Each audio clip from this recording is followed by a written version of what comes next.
Hello friends,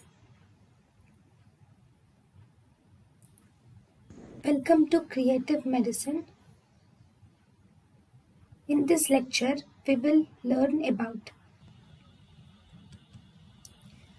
loosening of association is an example of